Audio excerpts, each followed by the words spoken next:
Hello friend, welcome back to our YouTube channel Utkarsh vision academy. तो दोस्तों आज हम करने जा रहे हैं नवीन सर के नायक बैच हिस्ट्री के लेक्चर नंबर 23 का हैंड रिटन नोट्स से क्विक रिवीजन। इससे पहले हमने लेक्चर 1 से 22 तक का रिवीजन करा दिया है, तो जिन्होंने उसे नहीं देखा है वे हमारे चैनल के प्लेलिस्ट में जाकर देख सकते हैं। तो आइए आज की क्लास को शुरू करते हैं। आज का हमारा टॉपिक है मुगल साम्राज्य के पतन के बारे में। तो सबसे पहले अगर हम बात करते हैं मुगल साम्राज्य के शक्तिशाली शासक अंतिम कौन था, तो औरंगजेब था, जिसके शासनकाल की बात करते हैं तो 1658 से लेकर के 1707 तक रहा था। इसके बाद जो है बहादुर शाह प्रथम आता है, जो कि 1707 से 1712 तक शासक रहता है। जब यह शासक बनता है तो इसकी आयु जो होता है वो 63 ईयर्स होता है, जिसके कारण जो है इसे वृद्ध शासक यानी ओल्ड रूलर कहा जाता है। इसे जो है शाह ए बेखबर भी कहा जाता है, क्योंकि यह जो था शासन व्यवस्था से बेखबर रहता था। नेक्स्ट हम बात करते हैं, इसे जो है शाह आलम प्रथम या फिर शाह आलम फर्स्ट के नाम से भी जानते हैं। नेक्स्ट बात करते हैं औरंगजेब के बाद जो है मुगल साम्राज्य का पतन शुरू हो जाता है, क्योंकि इस समय जो था औरंगजेब के बाद बहादुर शाह प्रथम आता है, जो कि बेखबर था शासन व्यवस्था से।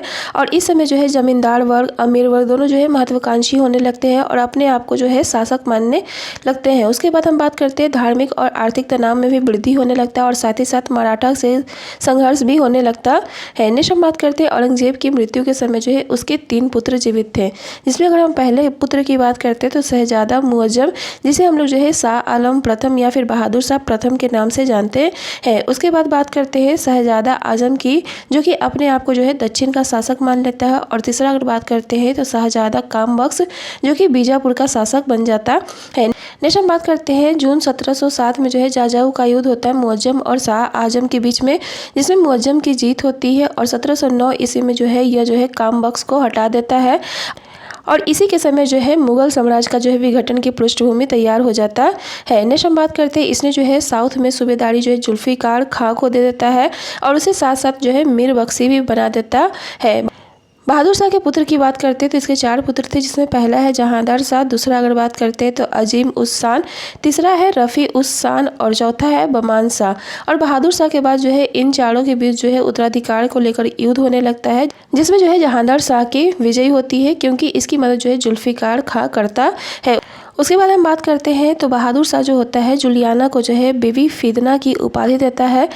नेक्स्ट है जहांदार शाह। जहांदार शाह का शासनकाल की बात करते हैं तो 1712 से 1713 ईस्वी तक लगभग जो है 10 महीने तक इसका शासनकाल रहा था। इसे जो है लंपट मूर्ख के नाम से जाना जाता है। इसके वजीर की बात करते हैं तो इसने जो है अपना वजीर जुल्फिकार खां को बनाया था और लाल कुंवर इम्तियाज़ बेगम से इसका संबंध था। जुल्फिकार की बात करते हैं तो यह जो है जजिया का अंत किया था। नेक्स्ट हम बात करते हैं फर्रुख सियर के बारे में। तो फर्रुख सियर का जो शासनकाल था 1713 से लेकर के 1719 ईस्वी तक था और इसे जो है घृणित शासक यानी डिस्गस्टिंग रूलर के नाम से जानते हैं। और यह जो था अजीम उस शान का पुत्र था। नेक्स्ट हम बात करते हैं, इसके समय जो है अंग्रेज शिष्टमंडल भारत आया था, जो कि ईस्ट में व्यापार करने के लिए आया था। इसके बाद हम बात करते हैं अंग्रेजों के शिष्टमंडल का जो अध्यक्ष था कौन था, तो जॉन सोलोमन था। और यह जो है अपने साथ जो है डॉक्टर हैमिल्टन को लेकर आता है, क्योंकि उस समय जो था फर्रुख सियर का जो है तबीयत खराब था और वह जो है बैठने में असमर्थ था, और जिसका इलाज जो है डॉक्टर हैमिल्टन के द्वारा कर दिया जाता है। और इसी के बाद जो है फर्रुख सियर ने जो है 1717 में जो है दस्तक जारी करता है, जिसे हम लोग ईस्ट इंडिया का मैग्ना कार्टा के नाम से जानते हैं। और इसी के द्वारा जो है उसे जो है बंगाल, बिहार और उड़ीसा में फ्री ट्रेड करने का अधिकार मिल जाता है।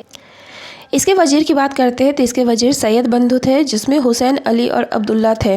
बात करते हैं सैयद बंधु को जो है किंग मेकर के नाम से भी जानते हैं, जिसमें अगर हम बात करते हैं हुसैन अली के बारे में तो हुसैन अली जो था पहले पटना का सह सूबेदार था।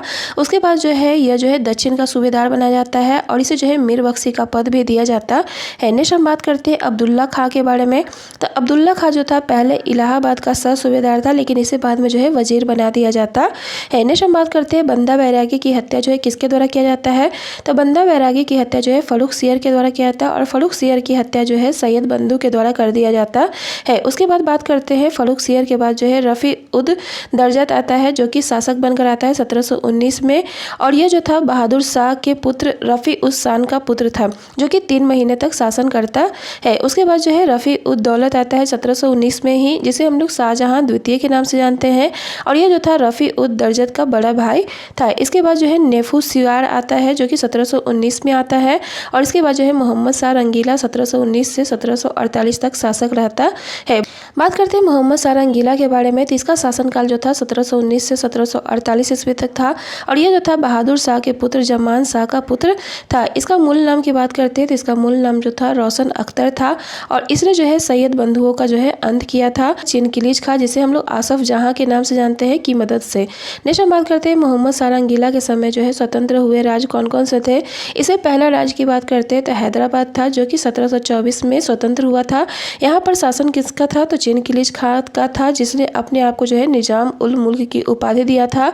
और 1722 में जो है यह वजीर बना था। नेक्स्ट हम बात करते हैं अवध के बारे में, तो अवध पे जो है शासन जो था सआदत खां का था।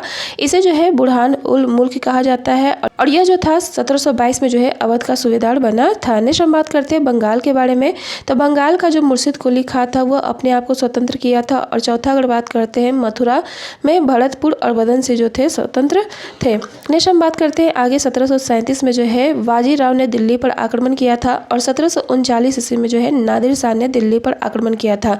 नादिर शाह की बात करते हैं तो नादिर शाह को जो है ईरान का नेपोलियन कहा जाता है। और इसने जो है 24 फरवरी 1739 ईस्वी को करनाल का युद्ध लड़ा था, जिसमें अगर बात करते हैं तो इसने जो है मीर बख्शी बनाया था निजाम उल मुल्क की। लेकिन इसका हकदार जो था सआदत खां भी अपने आप को मानता था।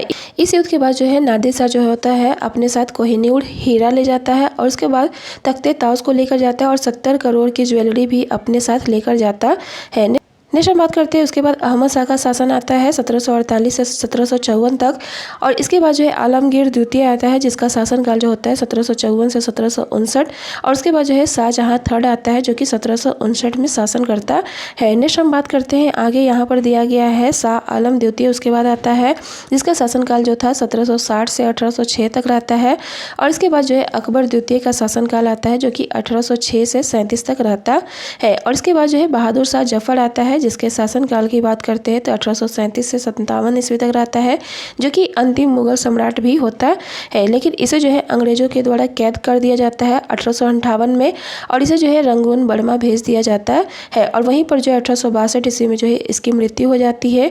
इसके दरबारी कवि का नाम जो था मिर्जा गालिब था। तो आज के लिए बस इतना ही, मिलते हैं नेक्स्ट लेक्चर के रिवीजन में, तब तक के लिए बाय बाय।